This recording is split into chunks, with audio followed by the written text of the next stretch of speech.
ನಿಜವಾಗ್ಲೂ ತುಂಬಾನೇ ತಲೆನೋಯ್ತಾ ಇತ್ತು. ನೀನು ಔಷಧಿ ಹಚ್ಚಿದ್ಮೇಲೆ ತಲೆನೋವೆಲ್ಲ ಮಾಯನೇ ಆಗೋಯ್ತು. ನಿಜವಾಗ್ಲೂ ನಿನ್ ಕೈಯಲ್ಲಿ ಏನೋ ಮ್ಯಾಜಿಕ್ ಇತ್ತು.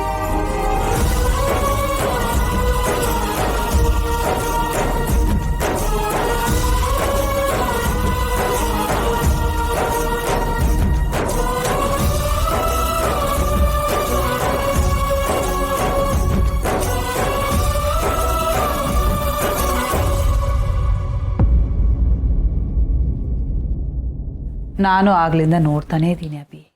ಏನಿದು? ನೀನ್ ಅದ್ರ ಬಗ್ಗೆನೇ ಯೋಚನೆ ಮಾಡ್ತಾ ಇದ್ರೆ ತಲೆನೋವುದೇ ಇರುತ್ತಾ? ನೀನು ಚಿಕ್ಕ ವಯಸ್ಸಿಂದನೂ ಹೀಗೇನೆ, ತುಂಬಾ ಸೆನ್ಸಿಟಿವ್.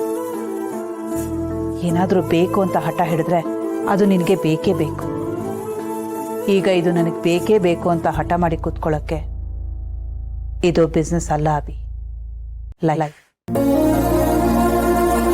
ಇಲ್ಲಿ ಇದೇ ಬೇಕು ಅನ್ನೋ ಹಠಕ್ಕಿಂತ ನಮ್ಗೇನ್ ಸಿಗುತ್ತೋ ಅದರಲ್ಲೇ ನಾವು ನೆಮ್ಮದಿಯಾಗಿರ್ಬೇಕು, ಖುಷಿಯಾಗಿರ್ಬೇಕು. ನಾವಷ್ಟೇ ಅಲ್ಲ, ಎಷ್ಟೋ ಜನ ಗಂಡ ಹೆಂಡತಿ ಫ್ಯಾಮಿಲಿ ಅವರೆಲ್ಲ ಅಡ್ಜಸ್ಟ್ ಮಾಡ್ಕೊಂಡು ಹೋಗ್ತಾ ಇರೋದ್ರಿಂದಾನೇ ಜೀವನ ನಡೀತಾರೆ.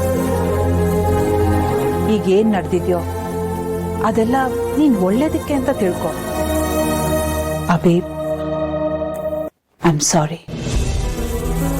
ನಾನು ತಗೊಂಡಿರೋ ಡಿಸಿಷನಿಂದ ನಿನಗೆ ನೋವಾಗಿರ್ಬೋದು. ಈ ಕ್ಷಣಕ್ಕೆ ಅದು ತಪ್ಪು ಅಂತಾನೂ ಅನ್ಸಿರ್ಬೋದು. ಈಗ ನಿನ್ನ ತಲೆಯಲ್ಲಿ ಏನೇನೋ ಓಡ್ತಾ ಇರುತ್ತೆ, ಬೋರ್ ಆಗ್ತಾ ಇರುತ್ತೆ. ಅದಕ್ಕೆ ನಿನಗೇನು ಇಷ್ಟನೋ ಅದನ್ನು ಮಾಡು, ಮನಸ್ಸನ್ನು ಡೈವರ್ಟ್ ಮಾಡು. ಆಗಲೇ ಮನಸ್ಸು ಹಗುರ ಆಗೋದು.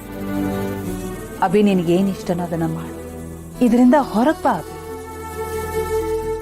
ಅಭಿ. ಲೈಫಲ್ಲಿ ಈ ಸಂಬಂಧಗಳು, ಎಮೋಷನ್ಸೇ ನಮ್ಮನ್ನ ವೀಕ್ ಮಾಡುತ್ತೆ. ಇದು ತಪ್ಪು ಅಂತ ನಾನು ಹೇಳ್ತಾ ಇಲ್ಲ, ಆದ್ರೆ ನಾವು ಯಾರ ಮೇಲೆ ಫೀಲಿಂಗ್ಸ್ ಬೆಳೆಸ್ಕೋತೀವೋ